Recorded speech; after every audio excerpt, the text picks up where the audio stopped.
আলহামদুলিল্লাহ আলহামদুলিল্লাহি ওয়াহদাহ ওয়াসসালাতু ওয়াসসালামু আলা মান লা নাবিয়্যা বা'দাহ আম্মা বা'দ। প্রিয় মুসলিম ভাই ও বোনেরা, আমেরিকা ও তার দোসররা সারা বিশ্বব্যাপী যে মতবাদ ও শাসন ব্যবস্থাকে কার্যকর দেখতে চায় তার নাম হলো ডেমোক্রেসি বা গণতন্ত্র। এটি তাদের উদ্ভাবিত এমন এক ব্যবস্থা যার মাধ্যমে তারা মূলত মানুষকে এক নতুন ধর্মে দীক্ষিত করে। অবশ্য এক্ষেত্রে তাদের সবচেয়ে সূক্ষ্ম ধোঁকা হলো গণতন্ত্রকে তারা সরাসরি ধর্ম বলে প্রচার করে না, কেননা একে ধর্ম বলে প্রচার করলে অন্য ধর্মাবলম্বীরা কখনো এটিকে গ্রহণ করতে চাইবে না। এজন্যই তারা গণতন্ত্রকে রাষ্ট্র পরিচালনার পলিসি বলে থাকে। তবে এর চেয়ে উদ্বেগের ব্যাপার হলো বর্তমানের মুসলিম দাবিদার অনেক নাদান ব্যক্তি গণতন্ত্রকে আরও হালকাভাবে দেখে। তারা মনে করে গণতান্ত্রিক এই সিস্টেম সরকার পরিবর্তনের একটি মাধ্যম মাত্র, এর চেয়ে বেশি কিছু না।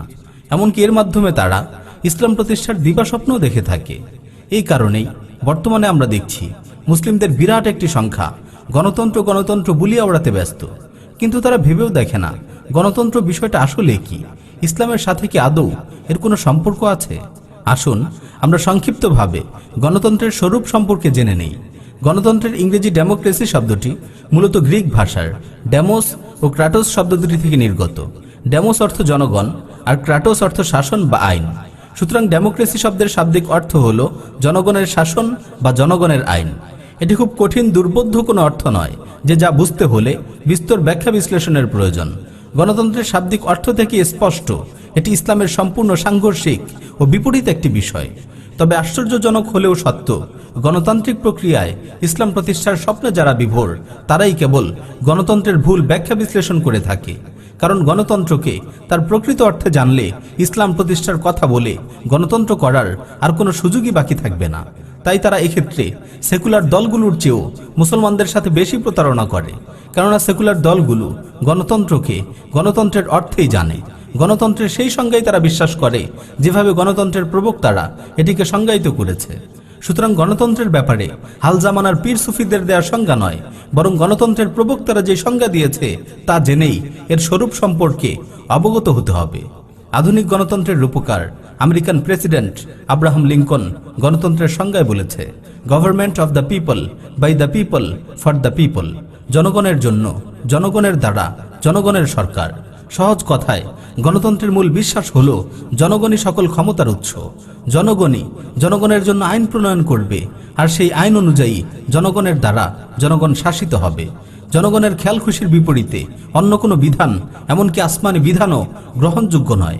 আর এই মূলনীতির ভিত্তিতেই বাংলাদেশের কুফরি সংবিধানের 7-এর 2 ধারায় বলা হয়েছে, জনগণের অভিপ্রায়ে পরম অভিব্যক্তি রূপে এই সংবিধান প্রজাতন্ত্রের সর্বোচ্চ আইন, এবং অন্য কোনো আইন যদি এই সংবিধানের সহিত অসামঞ্জস্যপূর্ণ হয় তাহা হইলে সেই আইনের যতখানি অসামঞ্জস্যপূর্ণ ততখানি বাতিল হইবে।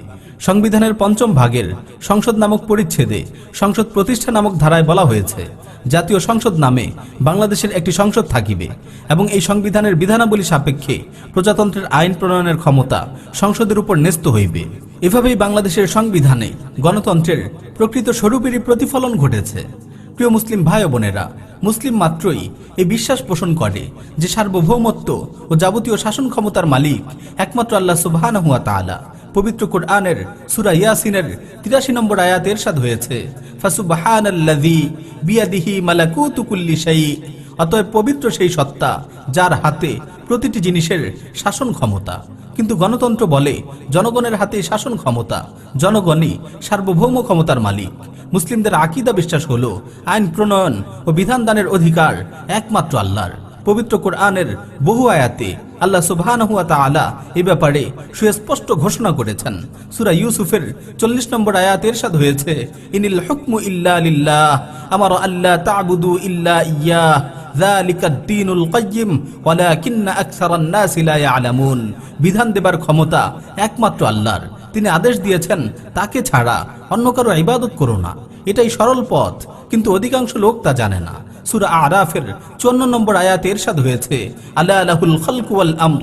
জেনে রেখো সৃষ্টি এবং বিধান দানের সকল অধিকার একমাত্র তারই। সূরা কাহফের 18 নম্বর আয়াতে ইরশাদ হয়েছে, ওয়ালা ইউশরিকু ফি হুকমিহি আহাদা। বিধান দানে তিনি কাউকে শরীক করেন না। সূরা রাদের 41 নম্বর আয়াতে ইরশাদ হয়েছে, আল্লাহু ইয়াহকুমু লা মুআক্কিবা লিহুকমিহি, আল্লাহ তাআলাই নির্দেশ দেন, আল্লাহ তাআলাই বিধান দেন, তার বিধানকে, তার নির্দেশকে পশ্চাতে নিক্ষেপকারী কেউ নেই। সূরা মুমিনুনের 12 নম্বর আয়াতে তিনি আরো ইরশাদ করেন, ফাল হুকমু লিল্লাহিল আলিয়্যিল কাবীর, অতএব বিধান দেবার ক্ষমতা একমাত্র আল্লাহরই, যিনি সর্বোচ্চ ও মহান। কিন্তু গণতন্ত্র বলে জনগণই নিজেদের জন্য আইন প্রণয়ন করবে, তারাই তাদের ভালো মন্দ নির্ধারণ করে নেবে। অধিকাংশ জনগণ বা জনগণের ভোটে নির্বাচিত অধিকাংশ সংসদ সদস্য যেটাকে অনুমোদন দিবে সেটাই বিধান বা আইন হিসেবে ধর্তব্য হবে, এবং তারা চাইলে আল্লাহর যে কোনো বিধানকেও রহিত করতে পারবে। বাস্তবতায়ও আমরা তাই দেখছি। আল্লাহ যা হারাম করেছেন এমন বহু বিষয়কে এদেশের গণতান্ত্রিক তাগুত সরকার হালাল বা বৈধ সাব্যস্ত করেছে। পবিত্র কোরআনে সূরা নূরের 2 নম্বর আয়াতে আল্লাহ সুবহানাহু ওয়া তাআলা অবিবাহিত নারী পুরুষের জিনার শাস্তি বর্ণনা করে বলেন, আয-যানিয়াতু ওয়াজ-যানি ফাজলিদু কুল্লা ওয়াহিদিম মিনহুমা মিআতা জালদা, বেবিচারী নারী ও পুরুষ এদের প্রত্যেককে তোমরা 100 করে বেত্রাঘাত করো। অথচ এদেশের গণতান্ত্রিক তাগুত সরকার জিনার শাস্তি বাস্তবায়ন তো করেই না, বরং পতিতালয়ের লাইসেন্স দিয়ে জিনার বৈধতা দিয়েছে। সূরা মাইদার 90 নম্বর আয়াতে আল্লাহ সুবহানাহু ওয়া তাআলা বলেন, ইয়া আইয়ুহাল্লাযীনা আমানু ইন্নামাল খামরু ওয়াল মাইসিরু ওয়াল আনসাবু ওয়াল আজলামু রিজসুম মিন আমালিশ শাইতানি ফাজতানিবুহু লাআল্লাকুম তুফলিহুন। হে ঈমানদারগণ, নিশ্চয়ই মদ, জুয়া, প্রতিমা, বেদী ও ভাগ্য নির্ধারক তীর এসবই শয়তানের অপবিত্র কাজ, সুতরাং এগুলো থেকে বেঁচে থাকো যাতে তোমরা সফলতা অর্জন করো। অথচ এদেশের গণতান্ত্রিক তাগুত সরকার মদের বারের লাইসেন্স দিয়ে মদের বৈধতা দিয়েছে। রাস্তার মোড়ে মোড়ে তারা মূর্তি স্থাপন করেছে। জুয়া, লটারি ও এই ধরনের মারাত্মক গুনাহের কাজ তাদের ছত্রছায়ায় সংগঠিত হচ্ছে। আল্লাহ সুবহানাহু ওয়া তাআলা সুদকে হারাম করেছেন। পবিত্র কোরআনে সূরা বাকারার 275 নম্বর আয়াতে তিনি ইরশাদ করেন, আহাল্লাল্লাহুল বাইআ ওয়া হাররামার রিবা, আল্লাহ ব্যবসাকে হালাল করেছেন এবং সুদকে হারাম করেছেন।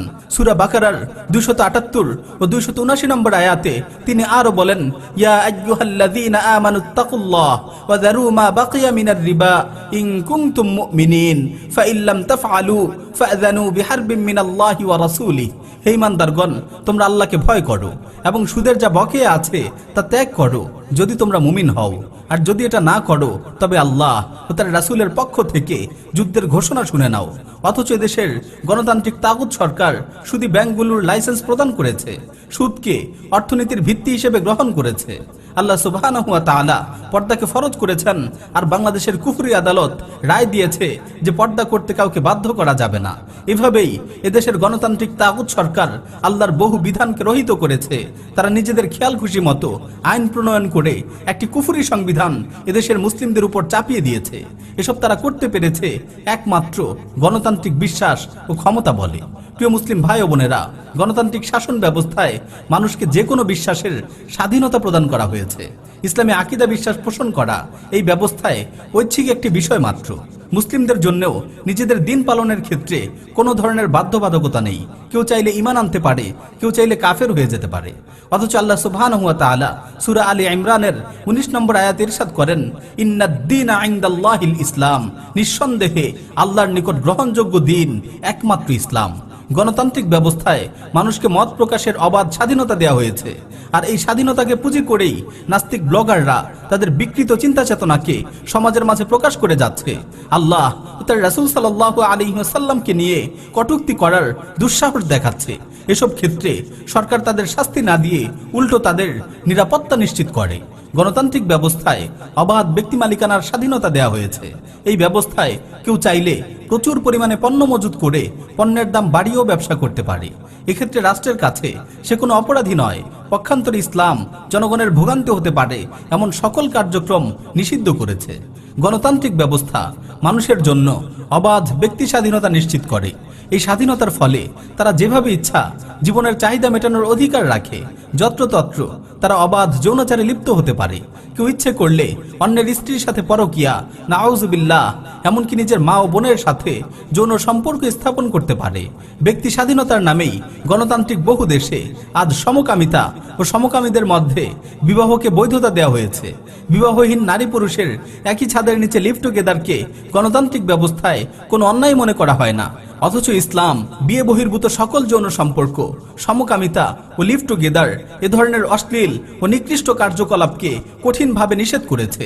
এর জন্য ভয়ানক শাস্তির ব্যবস্থা রেখেছে। গণতন্ত্রের দৃষ্টিতে মুসলিম ও কাফিরদের মর্যাদা একই সমান। অথচ কোরআনের একাধিক স্থানে উল্লেখ আছে এবং উম্মতের ইজমায় রয়েছে মুসলিম ও কাফিরের মর্যাদা কখনো সমান হতে পারে না। সূরা আনআমের 50 নম্বর আয়াতে আল্লাহ সুবহানাহু ওয়া তাআলা বলেন, কুল হাল ইয়াস্তাউিল আ'মা ওয়াল বাসীর, হে নবী আপনি তাদেরকে বলে দিন, অন্ধ ও দৃষ্টি সম্পন্ন অর্থাৎ কাফির ও মুমিন তারা কি কখনো সমান হতে পারে? গণতান্ত্রিক শাসন ব্যবস্থায় অমুসলিমরা মুসলমানদের বিচারক বা অফিসার হতে পারে, অথচ ইসলামী শরিয়া মতে কোনো কাফির মুসলিম জনসাধারণের অফিসার, জজ, বিচারক হতে পারে না। সূরা নিসার 141 নম্বর আয়াতে আল্লাহ সুবহানাহু ওয়া তাআলা বলেন, ওয়ালান ইয়াজআলাল্লাহু লিল কাফিরিনা আলাল মুমিনিনা সাবিলা, আর আল্লাহ কখনোই কোনো কাফিরদের মুমিনদের উপর কর্তৃত্ব দান করবেন না। গণতান্ত্রিক আইন অনুযায়ী মহিলাও রাষ্ট্রপ্রধান হতে পারে, অথচ এই নীতি উম্মার কোরআন সুন্নাহ ও ইজমা পরিপন্থী। সূরা নিসার 34 নম্বর আয়াতে আল্লাহ সুবহানাহু ওয়া তাআলা বলেন, আর রিজালু কাওয়ামুনা আলান নিসা বিমা ফাদ্দালাল্লাহু বা'দাহুম আলা বা'দ ওয়া বিমা আনফাকু মিন আমওয়ালিহিম, পুরুষরা নারীদের উপর কর্তৃত্বশীল যেহেতু আল্লাহ তাদের একের উপর অন্যকে শ্রেষ্ঠত্ব দান করেছেন এবং যেহেতু তারা তাদের অর্থ ব্যয় করে। এভাবে বহু দিক থেকে গণতন্ত্র ইসলামের সম্পূর্ণ বিপরীত একটি জীবন ব্যবস্থা। একজন মানুষ গণতন্ত্রে বিশ্বাস করলে কিছুতেই সে মুসলিম থাকতে পারে না। সর্বোপরি গণতান্ত্রিক এই ব্যবস্থায় মানুষ মানুষকে নিজেদের প্রভুর আসনে সমাসীন করে, এক ইলাহকে বাদ দিয়ে বহু ইলাহের দাসত্ব করে। তাই প্রত্যেক মুসলমানের উপর আবশ্যক হলো তারা গণতন্ত্রকে পরিপূর্ণরূপে বর্জন করবে, এই শিরকি ব্যবস্থা থেকে নিজেদের দূরে রাখবে। যে ভোট দেওয়ার মাধ্যমে গণতান্ত্রিক এই শিরকি পদ্ধতিকে সাপোর্ট করা হয়, জনগণকে আইন প্রণয়নের অধিকার প্রদান করা হয়, এই ভোট প্রদান যে মুসলমানদের জন্য বৈধ হতে পারে না তা কি আর বলার অপেক্ষা রাখে? সুতরাং হে তাওহীদবাদী মুসলিমেরা, শিরক থেকে বেঁচে থাকতে, তাওহীদের উপর অটল অবিচল থাকতে অবশ্যই আপনারা এই গণতান্ত্রিক নির্বাচন ও শিরকি ব্যবস্থাকে প্রত্যাখ্যান করুন। ইসলামী শাসন প্রতিষ্ঠার লক্ষ্যে খিলাফা আলা মিনহাজিন নবুওয়ার পথ পন্থাকে গ্রহণ করুন। আল্লাহ সুবহানাহু ওয়া তাআলা গণতন্ত্রের এই ধ্বংসাত্মক ফিতনা থেকে আমাদের বেঁচে থাকার তৌফিক দান করুন এবং এই ফিতনা নির্মূল করার জন্য যথাযথ প্রস্তুতি গ্রহণের হিম্মত দান করুন। আমিন।